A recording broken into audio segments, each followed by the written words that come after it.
Rabbi Splansky, thank you for your kind words, all your kindnesses.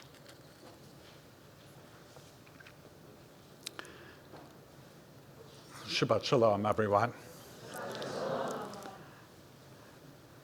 The Talmud, in referring to this morning's Torah text, teaches that the air of the land of Israel makes people wise. The same may be said, if we wish it, of the air quality of Holy Blossom Temple.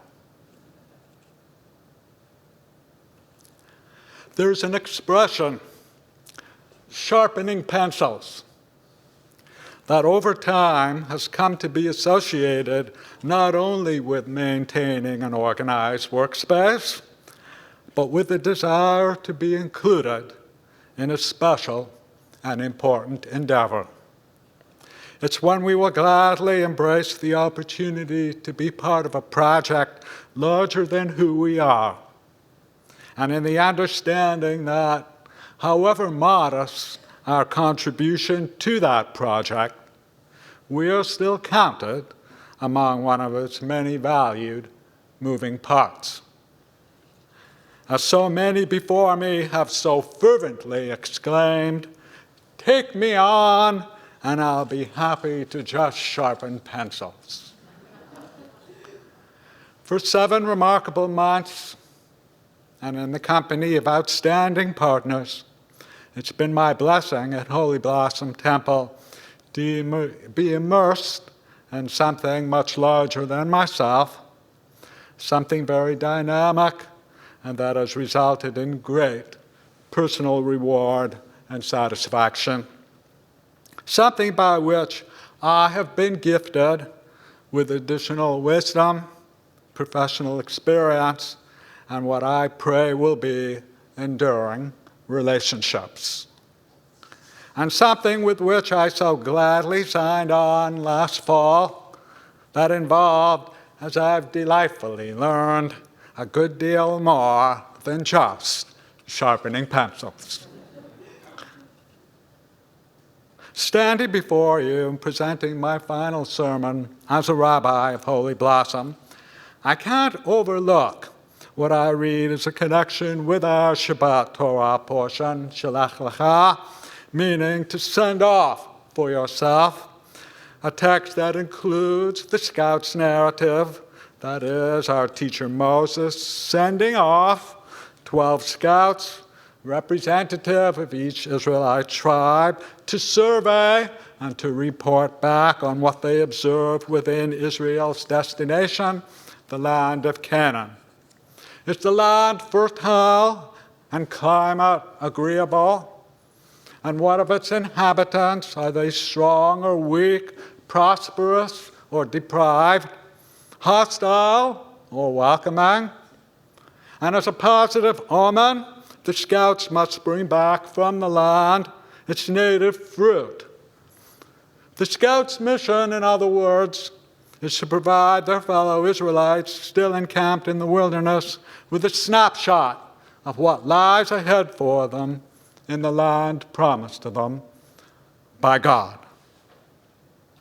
According to the commentator Sforno, Moses, in his employment of the Hebrew word v'hit chazatem, encourages the scouts to be strong and courageous, for they know not what they will encounter in Canaan.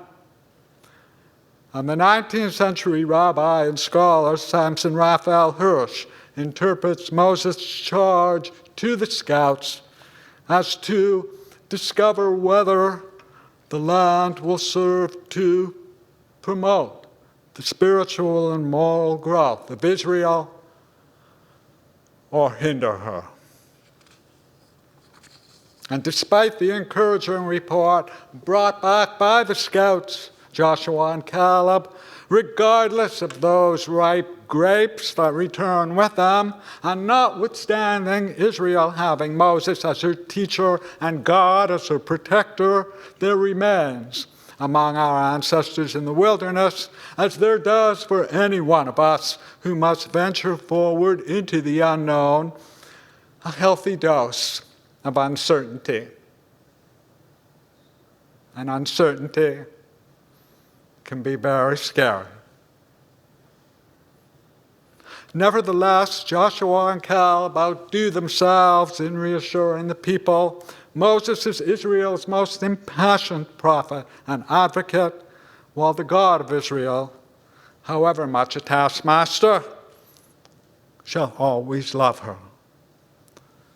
Israel in the wilderness is far from alone, nor is she bereft of the resources she requires to continue her journey. And owing to my tenure at Holy Blossom Temple and all the people with whom I've collaborated, neither am I. For as I too step forward into a measure of unknown, I too have resources. I too have been gifted with experience and teaching. I too continue to have my protectors. I too have added to my toolkit. I too have, to use a prize-fighting term, those in my corner. I can only hope that the equipment, so to speak, acquired since December and to be carried with me as I depart the temple will be of immeasurable value as the story of my rabbinate turns to a new and uncut page. That I will continue to grow in wisdom, continue to care, continue to reach out when needed, and even when I'm not. Continue to respond to emails as swiftly as I can. Continue, as a beloved teacher in rabbinical school advised me, to make mistakes and learn from them. Continue to keep an organized workspace and continue with the time left over, of course, to sharpen pencils. Ele ezakara, meaning these I shall remember, refers to our Yom Kippur afternoon worship service, devoted as it is to our recalling of our departed loved ones, as well as others who, over the millennia, have served to direct the course of Jewish history. So to borrow that phrase then, Ele ezakara,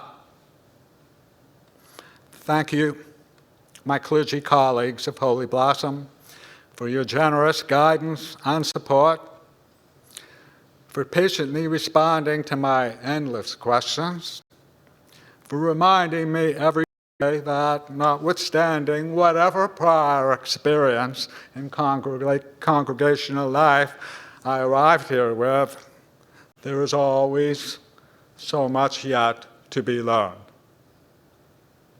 Thank you, our musicians and vocalists, for all the ways with which you enrich our worship experience.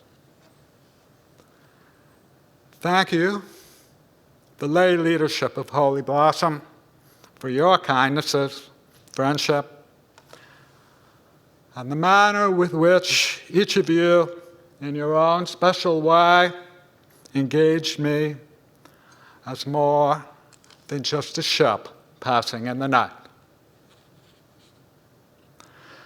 Thank you, the best administrative staff on the planet. From you too, I have learned. From you as well, I've enjoyed the fruits of collaboration. You too have made a difference, and you too I shall miss. Thank you, our temple custodians. You are among the all-time greats. You take care of this sacred building, and you take care of all others who work, learn, worship, and socialize here. You have made my tasks, as you do everyone else's here, so much easier.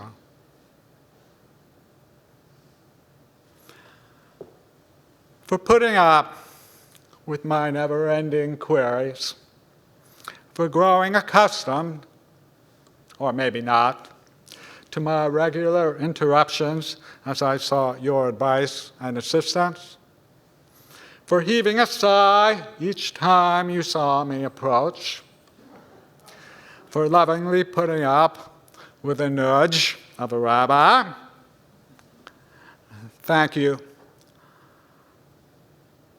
my four angels: Naomi Hoffman, Lindsay Mockler, Ira Spitz, and Joanne Beeman. And thank you, Deb and Max, for embracing all that's transpired in our lives these past 7 months. My early morning departures from home and late in the day returns, keeping all those balls in the air, and no moment of stress that a good glass of wine or craft beer didn't serve to assuage. Your love and support sustain me every moment. The Haftarah for this Shabbat, from which I chanted a moment ago, and which is also about preliminary exploration of the Promised Land, concludes with the words of encouragement to Israel's new leader, Joshua. God has placed the land into our hands. So lies my future, and so lies all our futures. Departing from any special project or special place implies leaving behind not only wonderful people and a trailer load of memories, but also a sense of unfinished business. A program towards which I might have still contributed value, a worship service within which I continue to bungle the pronunciation of someone's name or miss out on instructing congregants when to rise or be seated. She or he on our healing list whom I overlooked reaching out to often enough. Additional information to share with my wonderful successors, Rabbi Sam Kay, Rabbi Eliza McCarroll. But Holy Blossom, in case anyone still needs reminding, is always in good hands. All who are here are caring, devoted, and professional. The programming will continue to excite. The worship experiences will continue to inspire. The learning will continue to flourish. And the love for our Judaism, our larger communities, and one another will not diminish. As for myself, I may not have completed sharpening the pencil, but I hope you'll be thankful all the same. Ken Yehi Ratzon. May it be God's will.